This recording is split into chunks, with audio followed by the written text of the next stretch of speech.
Hey folks, welcome back. Lots of medicine.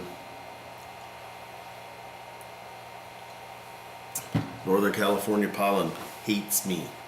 Hey, I'm watching this video on the YouTubes, like I do lots of times, because that's one of the ways you learn, by listening to other people and listening to their theories and then trying to figure out whether that theory holds water or not.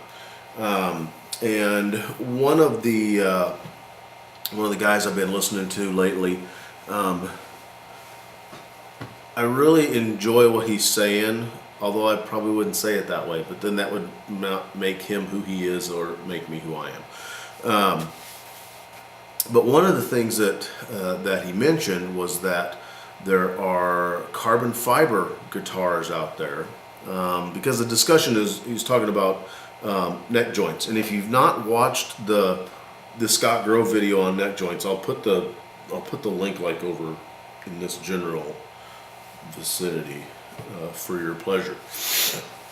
But he's talking about neck heels and why do they have to be that way, and shows lots of examples. And he's talking. One of the things he's talking about is something called a RAINSONG guitar. I think I got that right. Yeah, RAINSONG guitar. And about how there's no bracing on the inside of this guitar. So if there's no bracing on the inside of this guitar, why does it have to still have that traditional neck heel, so that when you get up into the noodly part up here, now you've got this chunk of wood intruding into your space? And that's all got to do with mechanics and stuff. But the interesting part was when he mentioned that, I went, I know a guy who's got a carbon fiber guitar. And so, sure enough, I'm talking to my buddy Glenn on Sunday, and he goes, yeah, I'll bring you one. I said, you bring me one? He goes, well, I got two. So let me show this nifty piece of work to you. This is a RAINSONG. Let's see, what is this? It says BIWS something or another. Apparently a guy named John Decker up in Woodinville makes these. It's all carbon fiber. The neck's carbon fiber. I don't know what the fretboard is. I haven't really looked up a bunch of the information, but I'm sure as soon as I get done shooting this video, I'll look it up and I'll probably post it down in that area somewhere. So what's the big deal? Well, one of the big deals is that wood, being the beast that it is, changes when you have temperatures, pretty drastic temperature changes, or especially when that's coupled with a change in the humidity. It can make playing them really tough. They have a really hard time staying in tune. Carbon fiber is apparently impervious to that, or maybe not impervious, but affected at such a small degree that it's seemingly impervious to that.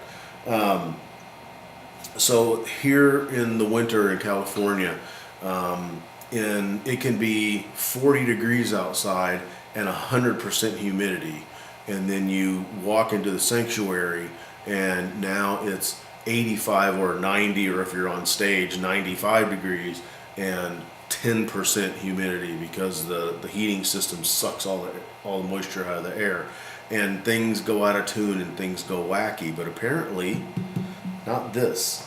And so that's why he's got it. He calls it his winter guitar.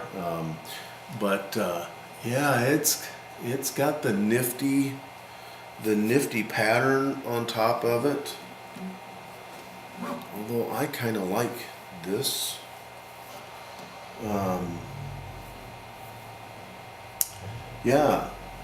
Carbon fiber neck and headstock. And I know that there's got to be some sort of a mold, and there's got to be some sort of a vacuum press autoclave something, I don't know. But I know that this is probably something that's way out of the range of your local garage builder kind of guy. I mean, it sounds really nice.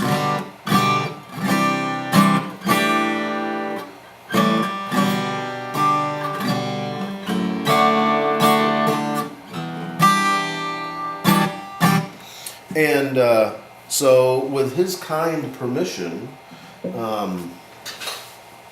we're gonna loosen the strings, and we're gonna take a look on the inside of it with the Vici camera, because I just have awesome friends like that. Hey, can I pull the strings off your guitar and look inside it with a video camera? Yeah, sure, go right ahead.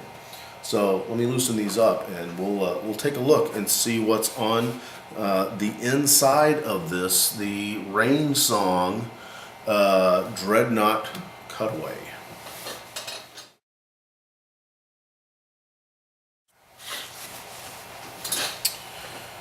All right, well, let's take a look here at what we've done, and let's take a look at the inside of this. So, all right, let's take a look here. Here we go, in the hole.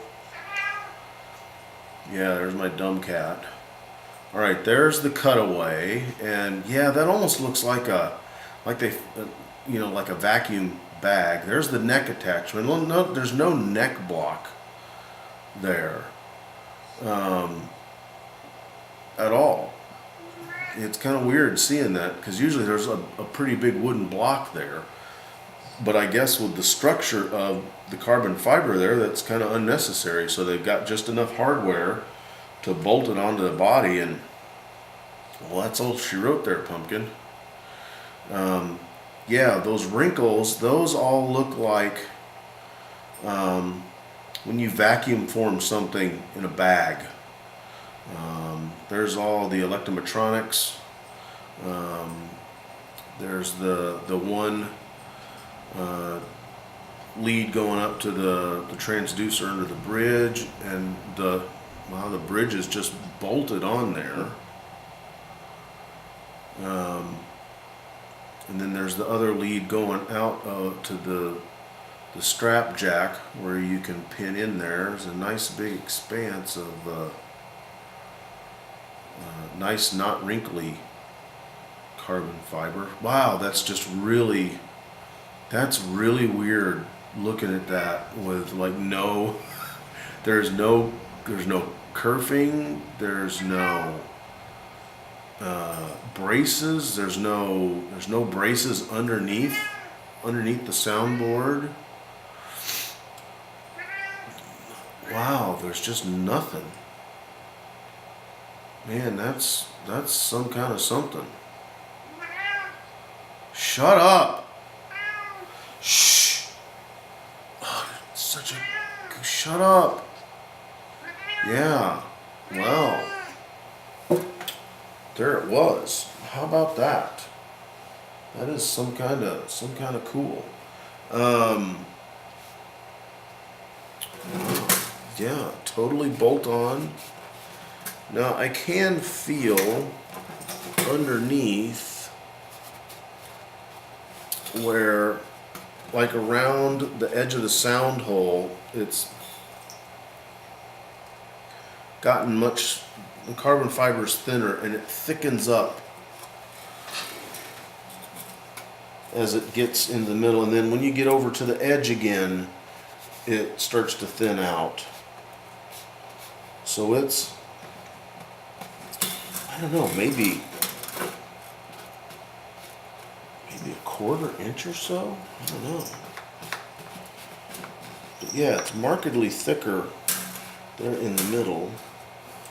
Does it do anything weird? It even feels, no. Wow. Yeah, I think, totally guessing on this part, I think the bottom and the sides are a piece, and then the top is joined on as a separate unit. Again, just totally guessing, but you can feel there's a rough edge up along the upper part, up along the join line, but that there's not on the bottom. So that's my guess, is this is done in a mold, these two pieces, and this is maybe done separately. I mean, there's quite the intricate design done on here versus this on the bottom. Wow, that's interesting. Yeah, I bet there's a lot of cool aero speciality type of manufacturing processes that go in these things. And then this, the headstock looks like it's just been routed out here for just a standard nut. The one thing that I did notice is that the G string is literally, I mean, it's on top of this truss rod cover. I don't know, it sounds good. So in the grand scheme of things, it's probably okay. It's not the way I would do it.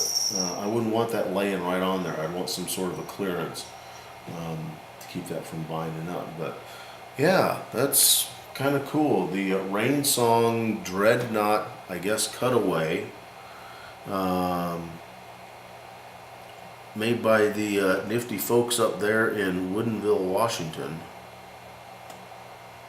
Is that what it says? Handcrafted in the USA, but apparently they have a Korean patent as well.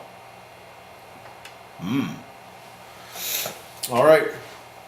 Cool guitars. Hey, thanks to Glenn for loaning me this, and now I'll put it back together and I'll probably dink with it a little bit. So, cheers, folks.